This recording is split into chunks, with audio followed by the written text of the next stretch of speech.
welcome back again. It's Danny here, and I'm glad you could be with us. Today we're going to be looking at a lesson that's going to be around a pool. I'm here today down by the river. It's been a good day to talk about fishermen because behind me there are guys who are fishing. But it's going to be about a pool, and we're going to learn about Jesus and his power of healing. But just kind of strap in. But first we're going to listen to a song, and it's called I Was Made in the Image of God. And so sit back, enjoy that, then we'll have the lesson, and I'll see you at the end.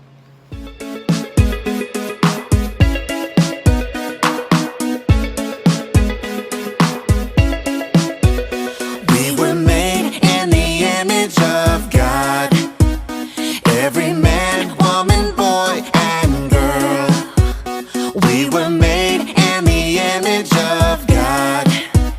God so loved that it changed the world. We can change the world.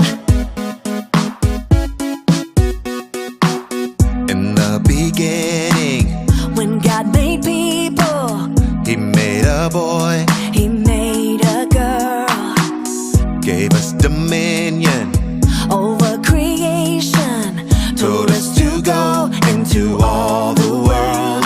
we were made in the image of God.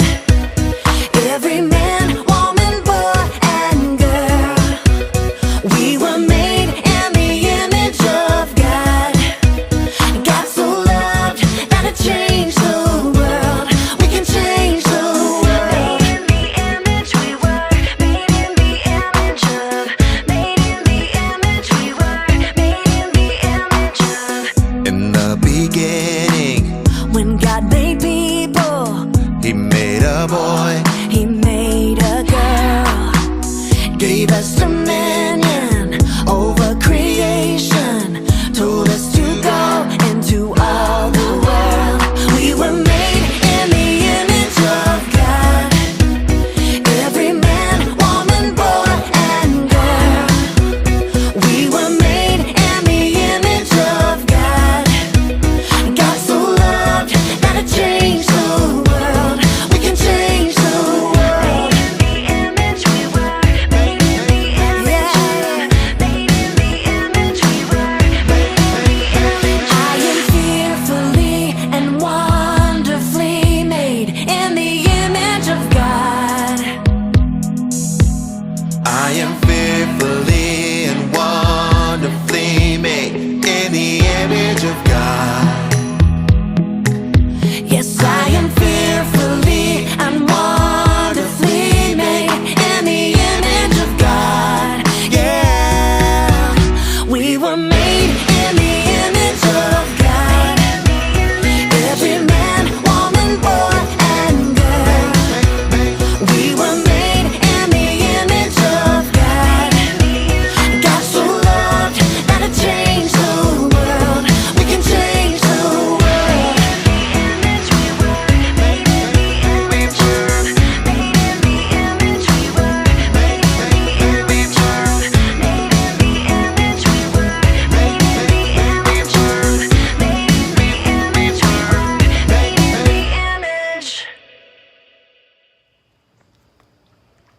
Hello, it's Danny here. I'm glad that you could join us today next to the pool. Why am I next to a pool? Well, you'll find out very quickly in our lesson. Take your Bible, open up to the book of John, chapter 5, and you can follow along with me. John chapter 5, and here we go, verse 2. Now there in Jerusalem by the sheep gate, a pool. Now you know. In Aramaic, the pool was called Bethesda, which had 5 roofed colonnades. So what is a roofed colonnade? Imagine that it's a really nice, fancy picnic shelter. Okay, I mean it's just made really nice. Maybe it has no walls around it, or maybe one wall.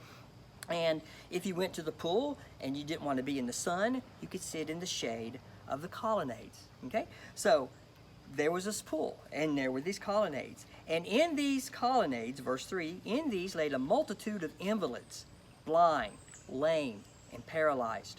One man was there who had been an invalid for 38 years. When Jesus saw him lying there, he knew that he had already been there a long time, and he said to him, "Do you want to be healed?" The sick man answered him, "Sir, I have no one to put me in the pool when the water is stirred up. And while I'm going, another steps down before me." So Jesus came to this area where all these sick and injured people were. And he looked and found one man. Why he just did one, I don't know. But he found this one man, and he said, "Do you want to be healed?" And I think the answer to that would be yes. But this man kind of said it this way. He says, "I'm here because a miracle happens. The water is stirred, and the first one in gets healed. That's why I'm here." He believed in the water, that the water, especially when it's stirred, had a special power in it. And so that's what he was waiting for. And he said, "I don't have anybody to put me in." See, whatever he had, it was some sort of sickness or something, and it affected him in such a way that he couldn't get up and walk. He had this thing that prevented him from doing that. Now, I don't have any thing that prevents me from doing that. In fact, if I had anything to complain about today, it would be the heat and that I probably should not have worn a long shirt. But other than that, I don't have anything to complain about. If I needed to get into the water, I could get myself in there, but he couldn't. And so he said he couldn't be healed. And that was the problem. Too many fast people, too many not lame people there that would beat him into the water. Now, let me stop here for a second and just say something. We found out through scientists that our brain is a very great thing. When God created us, he created something awesome when he created our mind. And scientists found out that you can think yourself into being healthy, and you can think yourself into being sick. That a lot of the process of what we think about contributes to how we feel. And so there was a study once that went on, and it was during one of the wars, and there would be men in war that would get injured very, very badly in the battles, and they would send them to the hospital, and while they were waiting to have their surgery done, or even before or after surgery, they would give them this medicine called morphine. They give them this pill, and they would take it, and the morphine would cause them not to feel the pain as bad. Now, they were still injured. They had things that needed to be taken care of, but they didn't feel the pain. Well, sometimes during war, they would run out of that drug, and so they replaced the morphine with a sugar pill. That's what it was. It was a little pill basically made of sugar, and they gave it to the men who were in great pain and told them it was the drug that would make them feel better. And in many, many cases, the men felt better from that. Not all of them, but many of them went, "Wow, thank you for giving me that morphine. I feel so much better." But it wasn't anything that would heal them. Their mind told them, their mind kind of insisted that they had this drug in their body to make themselves feel better during this injury. So our minds are powerful things. And so in this guy's mind, the water will heal him.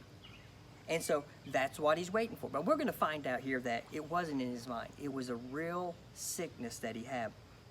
So he can't get in the water. Verse 8, Jesus said to him, "Get up, take your bed, and walk." And at once the man was healed, and he took up his bed and walked. Now that day was the Sabbath. Bum, bum, bum. I'll get back to that in a second.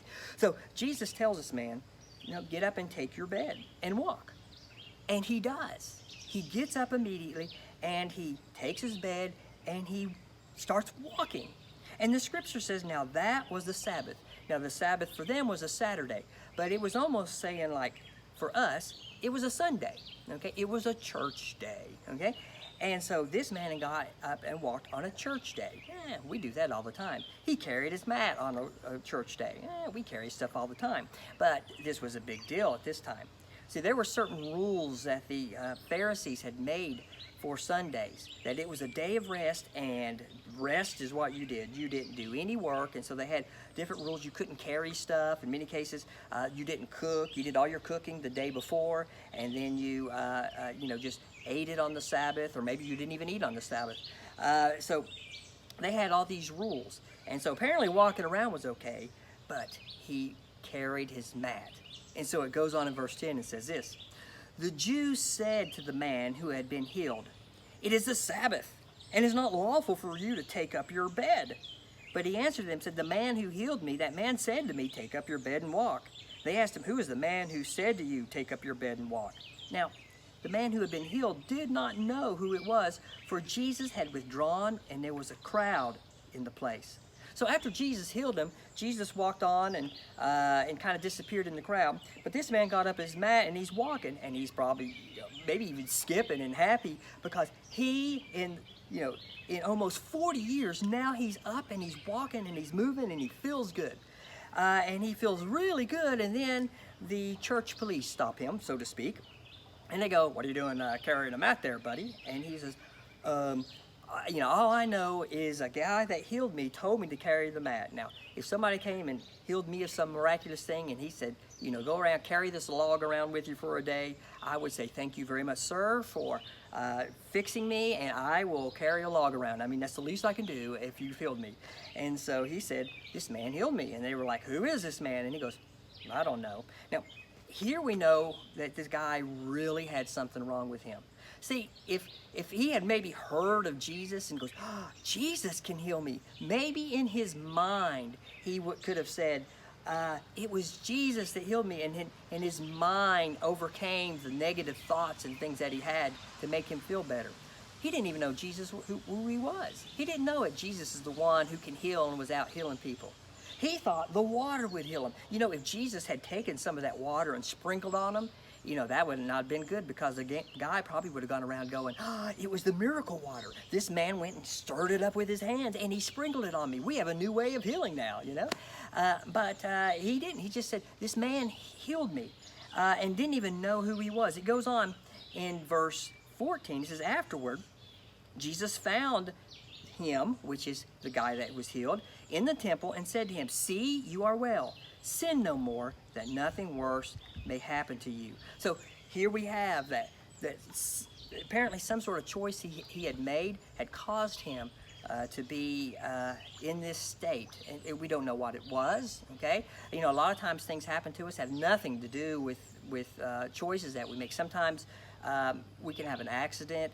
Sometimes we can catch a disease that causes us not to be able to function like everybody else. Sometimes we're even born with things inside our bodies that will one day cause us to have some sort of infection or something that we can't overcome.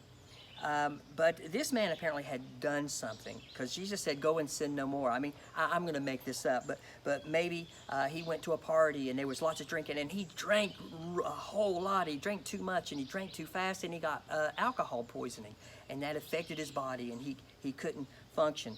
And I don't know, what it could be, but apparently Jesus knew, because Jesus knows everything. And he tells them, you know what got you here?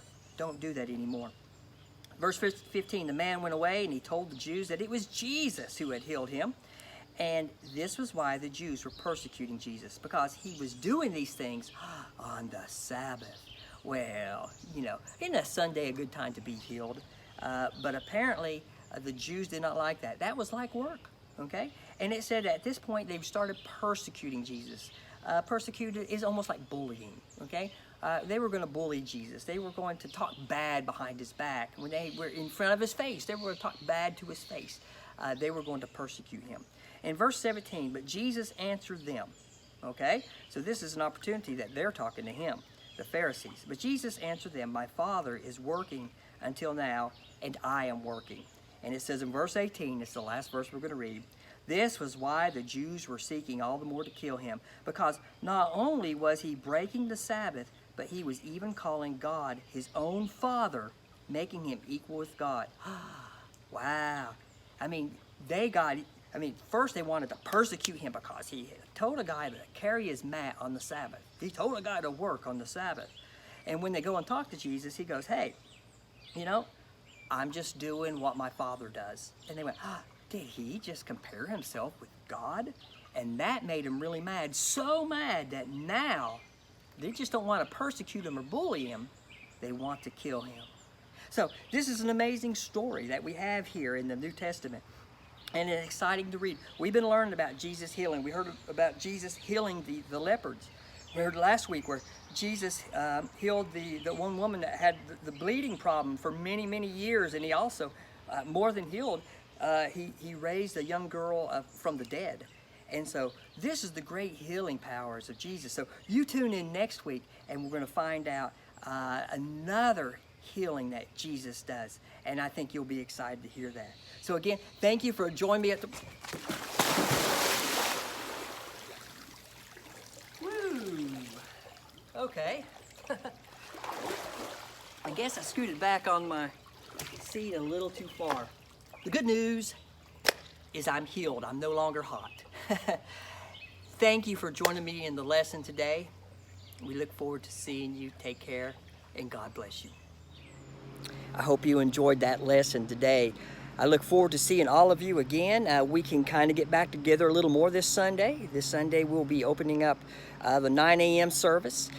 So come in and join us at that time. If your family isn't ready to come into the building, you can come to the parking lot at 11.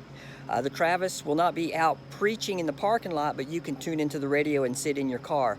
And again, if you want to come in at 11, be part of our contemporary worship, you can come to Common Ground at 11 o'clock.